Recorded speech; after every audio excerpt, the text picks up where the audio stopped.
There is a particular cruelty to a mind unraveling in slow motion.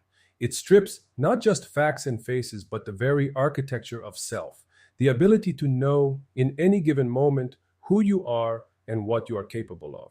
For most people, that dissolution is a private tragedy. For Angelo Doyle, contract killer, loving father, and grandfather to be, it is an existential catastrophe of the highest order. The secret that Alzheimer's threatens to erase is not just his identity, it is the wall between his daughter's life and his career in murder. Angelo Doyle is a contract killer and family man struggling to keep his two lives separate. His worlds begin to collide when an attempt is made on his pregnant daughter's life. Angelo often visits his Alzheimer's-ridden brother in a memory care facility, while there are signs that the disease is starting to affect Angelo as well. Angelo Doyle is a contract killer and family man struggling to keep his two lives separate. His worlds begin to collide when an attempt is made on his pregnant daughter's life. Angelo often visits his Alzheimer's-ridden brother in a memory care facility, while there are signs that the disease is starting to affect Angelo as well. The wall Angelo has built to separate his lives becomes the wall between performance and audience. You watch him, but you are not always inside him. And for a series whose entire premise depends on us sharing his terror at a mind beginning to slip, that distance is a structural problem. Episode 1 establishes two ticking clocks. The drunk driver who killed Angelo's wife is being released from prison, reintroducing his past into his present, and a mysterious hitman is closing in on Angelo himself. The episode ends on that second threat, a shadow converging, a professional hunting the professional. Memory of a Killer's Pilot is a fantastic start to the season. It's violent and emotional in equal measures. Watching Angelo lose his mind while trying to settle his old debts is a ticking clock that feels much more urgent than your standard police procedural. In episode 2, Maria is shot, not killed but targeted with lethal intent. The attack is a declaration. Someone knows enough about Angelo's life to reach through the wall he has spent years constructing. Angelo learns the name the Fairyman from both the hitman who took the shot and the man who killed his wife. This name triggers Angelo's protective instincts, prompting him to launch a parallel investigation outside official channels. The Fairyman moves people from one state of existence to another, from life to death, from safety to exposure, from certainty to the void. He is in this reading a mirror of Angelo's disease. Alzheimer's is its own Fairyman, conducting the self piece by piece across a river it cannot return from. A crucial secondary development. Angelo leaves a news clipping about a target in the wrong jacket. Maria finds it. Neither confirms to the other that they know what the other knows. In episode 3, Dutch orders Angelo to kill an internal affairs agent threatening their operation. The assignment is a perfect crystallization of the show's ethical architecture. Angelo is asked to murder a law enforcement officer who is functionally doing exactly what law enforcement should do. The corruption being exposed is real, the agent seeking to expose it is right, and Angelo's job is to ensure that rightness never reaches daylight. Episode 4 is the episode that critics have most consistently praised as the season's high water mark.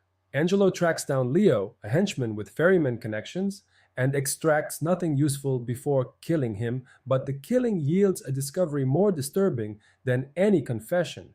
At a warehouse linked to the Fairyman's men, he discovers surveillance photos of his entire family.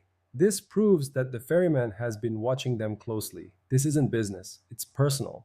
The Alzheimer's subplot crystallizes in a moment of devastating simplicity. Angelo apologizes to Jeff for not setting up the baby's crib, only for Jeff to gently remind him that he already did it. That small domestic failure, forgetting a crib assembled with his own hands, is more frightening than any of the episode's violence. It is the disease announcing itself in language Angelo cannot deflect with competence or brutality. And then the episode's final sucker punch. Angelo calls one of the numbers from Leo's phone, and to his surprise, Nikki answers, suggesting that Nikki is somehow connected to Leo. Maybe she's a helper, someone being used or made to work for the Fairyman. Not every ending is meant to satisfy. Some are meant to warn you that the worst is still coming. In episode 5 and 6, Angelo's complex relationship with his brother Michael is explored. In order to save his own life, Angelo framed Dutch's own brother and killed him.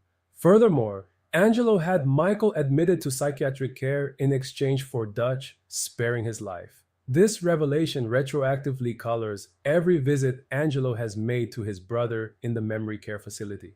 His guilt is not just the ambient guilt of a man who has done terrible things, it is specific, contractual, and intimate. His brother's dissolution is, in a real sense, the price Angelo paid for his own survival. A visit to a psychiatrist confirms that, like his brother Michael, Angelo too has been diagnosed with Alzheimer's. While the doctor provides some meds to delay the rapid mental degradation, he advises keeping a support system, someone with whom he can confide, preferably his daughter. Needless to say, this is an impossible proposition given the kind of life Angelo leads. The Nikki situation is addressed through an elaborate trap. Angelo brings Nikki to his NY apartment and sets a trap by letting her overhear a fake conversation where he mentions his plan of apprehending the ferryman at a specific location at a specific time. If his suspicions are not misplaced, Nikki is going to inform the ferryman about the conversation. However, as no one arrives at the location Angelo had mentioned, it appears Nikki is in the clear, for now. In episode 7, Angelo learns that a previous job may be the key to unmasking the ferryman. Meanwhile, Dave has a big break in his investigation that could expose Angelo's true identity.